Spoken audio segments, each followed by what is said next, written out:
How do we know when we have found the answer to a question? When we're born, life begins to throw impossible questions at us like, what's the meaning of life? What's my purpose? And how is it going to end? I was wondering that myself. The Truman Show, directed by Peter Weir, is a movie about a man raised in a constructed reality, questioning that reality, and trying to find out who he really is. My goal with this video essay is to describe why this movie means so much to me, how I see my own childhood reflected in Truman, and how I think the Mormon Church can fail a curious mind. With a video like this, I think it's important for me to put a disclaimer. My goal isn't to say that the Mormon Church is wrong or bad, but to open up a dialogue about the dangers of living in a high-demand religion that asserts to have the answers to life's biggest questions. Oh.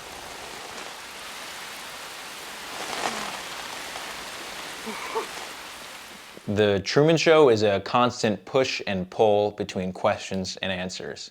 The questions start small and within Truman's mind, and by the end it explodes into between Truman and the world. This movie does a fantastic job of building tension through increasingly unresolved questions that Truman can eventually not ignore anymore. It starts small with the light falling from the sky, and he wonders where it came from, why nobody else saw it. And it ends with him asking Christoph, "Who am I?" with Christoph responding, "You're the star of a TV show." That response is such a ridiculous answer to the most profound question Truman has ever asked, "Who am I?" In this climactic moment, he realizes that this world could not only not answer his deepest questions, but it didn't want to. It just wanted to continue existing and providing entertainment to those watching or in the world. This is where I want to talk about the nuances and morality of organized religion. I think once a religion gets big enough and it's been around for long enough, the role of leaders change. In the beginning of most religions, prophets are often the ones who are sort of creating the rules, writing down what the religion specifically believes in, and often making supernatural claims in what they can do and speaking to God. But once a religion has been around for long enough and has grown enough, I think the role of the leaders sort of transitions into making sure it stays alive and will continue into the future. I think an organization or a religion becomes immoral once it prioritizes its own existence over actually progressing in morality and becoming better. This idea is captured perfectly in Truman's escape scene, where Christoph is willing to potentially drown him in order to deter him from continuing to try to leave. Is that the best you can do? You're gonna have to kill me! Capsize him, tip him over. Damn you, Christoph! No, you can't. He's tied us up to the boat. Shut up! He's gonna drown, he doesn't even care. Do it! Do it! He tries to wield Truman's deep fear of water to prevent him from discovering the facade. He even claims earlier in the film that Truman is totally free to leave whenever he wants, he just lacks the conviction to do it. But when he actually is trying to leave, he is willing to potentially kill him in order to keep him in the bubble. If I had to relate this sort of idea or experience to myself, I think it would be in that I think it was pretty clear for a few years that the Mormon Church was just not working for me. It was unhealthy for me, and I wasn't happy in it. But my community, the people in my life were sort of really wanting to keep me there. And they were able to frame it in a way of like, it's what's best for me, you know, they're just trying to do what they need to do to keep the religion in the family or the religion in the community. But it clearly wasn't working for me. But I felt like people did not want me to leave.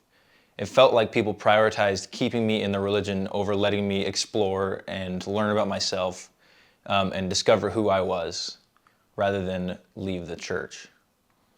So yeah, on a smaller scale, I feel like as a family or as a community, people are often willing to sacrifice individual members or sacrifice their happiness in order to keep people in the religion Hopefully they will end up marrying another person in religion, have kids, and raise kids like that.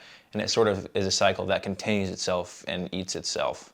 The Truman Show made an impact on me unlike any movie I had ever seen, and it started me down a path of self-discovery that played a major role in how I see the world today, and most importantly, I was finally able to put into words how I felt my childhood was affected by the Mormon Church.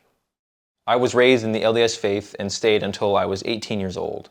From the time I was able to understand language, I was told that I was a child of the Mormon God, that there was a plan of salvation that was made specifically for me, and maybe most impactfully, that any existential questions I had could be resolved once they aligned with the teachings of the current model of the church. I think that maybe one of the most harmful things that a religion can do to a curious mind is to teach it that there is an end to the most important questions in life, limiting our curiosity, our wonder of the world before us, and telling us since we are children that those questions are already answered and we need not worry.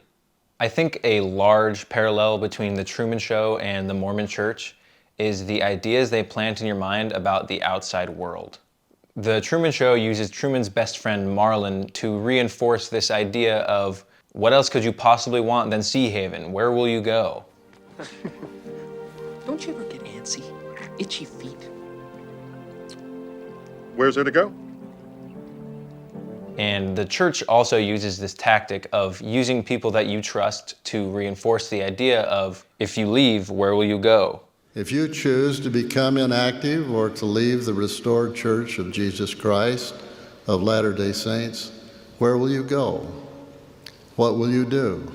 Implying to a person that there is no other place rather than under your control where they could be happy or lead a valuable life is manipulation.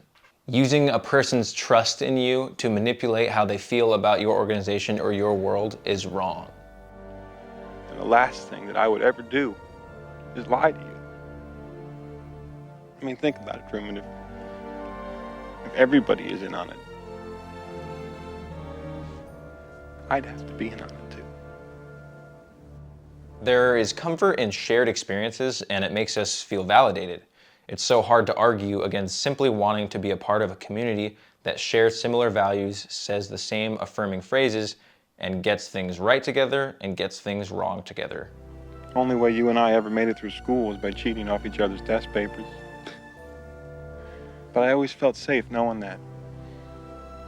Because whatever the answer was, we were right together and we were wrong together.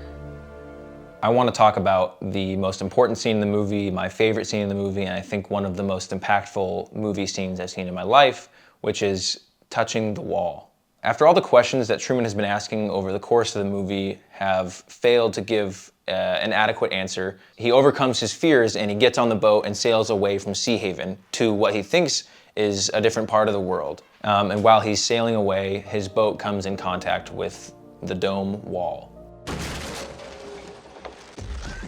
Truman knows that he was just sailing away from a fake life, but the moment when he's forced to come face to face with the physical representation of all of the lies is extremely hard for him to reach out and touch it. And when he finally does reach out and touch the wall, in that moment was the rushing feeling of it all, of everything from his birth being fabricated, being fake, being constructed, and being controlled. For me, touching the wall was in 2019 or 2020 when I finally gained the courage and the curiosity to look at all of the historical evidence for or against the LDS Church. I had a feeling for years that all of this information was out there. I heard people talking about it, but I had always let it sort of be this thing that existed where I didn't have to touch it, I didn't have to deal with it. But there came a time when the wall hit me in the face and I had to touch it. The moment of reaching out and touching it was one of the scariest and most human times in my life, when there was no more hiding from the fact that I was raised in a dome. Touching the wall meant knowing that a dome existed, and now I had to find out what was on the other side of that dome. At the core of the Truman Show is the relationship between Truman and Christoph. Creator and created, father and son, warden and prisoner. This whole movie is about the ethical dilemmas of Christianity, with some ideas being a little more subtle than others. I mean, the creator's name is literally Christ off. Studying their relationship, we can learn that Christoph does care for Truman. He was watching Truman when he took his first steps, had his first kiss, and lost his first tooth. Christoph truly sees what he is doing as a favor to Truman. He refers to the real world as sick and believes that even if it is a manufactured life, Sea Haven is where Truman belongs. Another parallel I want to talk about lies in Truman's catchphrase.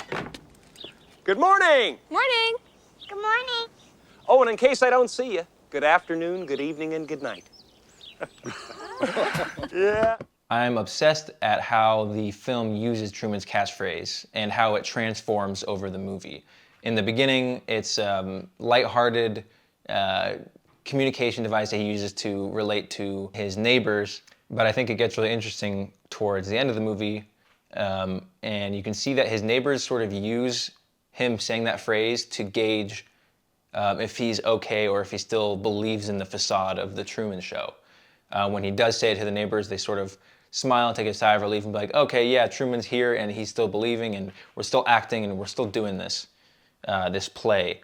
In religious communities like Mormonism, it's unfortunately very common to subtly check in on your neighbors to see if they're still believing and everything is okay. I think one of the negative aspects of the cultural side of the church is sort of the neighboring thing that happens of seeing, oh, you know, I don't think she's wearing her underwear. I don't think she is able to go in the temple right now. And it's sort of like a social thing. And I think that's where I'm not a fan of organized religion, is the way that it can affect a community and the way that it can almost distract you from things that are really important. In the climax of the film, I love how he uses the phrase one more time and when he's speaking directly to Christoph. Say something, goddammit! You're on television! You're live to the whole world! In case I don't see you. The Truman Show came out in 1998, and so did I. So I see a lot of myself in Truman and inside of the Truman Show. To all of my neighbors, friends, and Christophs that are watching, to you I say, in case I don't see you, Good afternoon, good evening, and good night.